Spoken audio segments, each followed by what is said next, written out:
to Storytime in C Club. I love author stories, and this one is Author Writes a Story. Okay. Arthur's teacher, Mr. Ratburn, explained the homework. What should the story be about, Arthur asked. Anything, Mr. Ratburn said. Write about something that's important to you. Well, Arthur started a story the minute he got home. He knew exactly what he wanted to write about. How I got my puppy pal. I always wanted a dog, but first I had to prove I was responsible. So I started Arthur's pet business.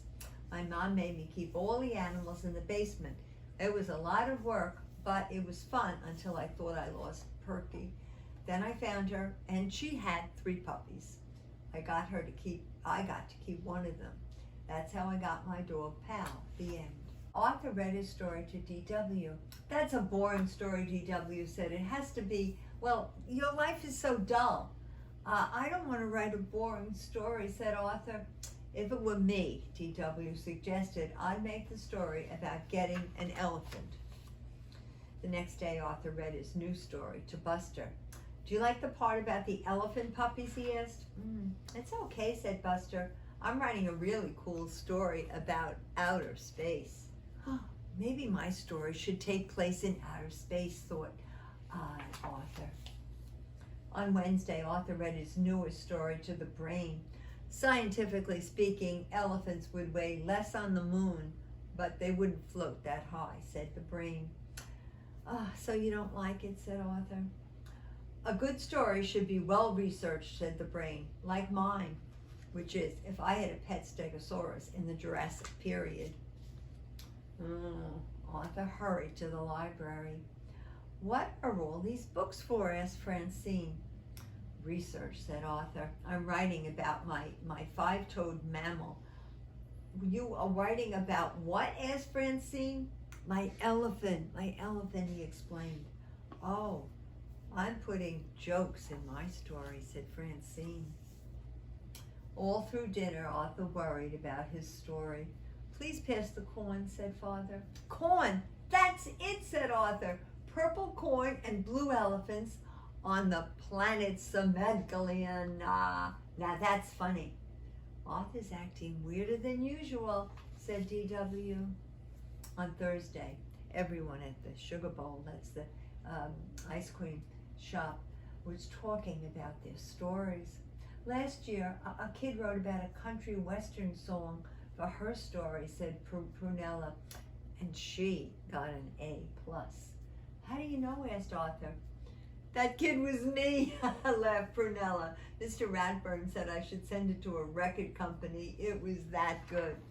Whoa, said Arthur. That night, Arthur's imagination went wild. He decided to turn his story into a song. He even made up a dance to go with it. Later, he tried it out on his family. Now, this little boy, he was home and he was enjoying his own personal striped elephant, and you'll see how happy he's going to be here on the planet. What do you think? Arthur asked his family. Mom and Dad smiled. It's nice, said Grandma, but it's a little confusing. And too bad you can't dance, said D.W. What am I going to do, said Arthur. My story's due tomorrow. That night, Arthur didn't sleep very well at all. The next day, Arthur worried until Mr. Ratburn finally called on him. And when Arthur's song and dance was over, the classroom was very quiet. It was almost spooky. Binky raised his hand and said, Did that really happen? Sort of, said Arthur. It started out about how I got my dog, Pal. I'd like to hear that story, said Mr. Ratburn. Well, the title was How I Got My Puppy Pal, said Arthur, and he told how proud he was of his pet business, how scared he was when Perky disappeared, and how happy he was to find the 3 pups, and how happy he was to get one to keep.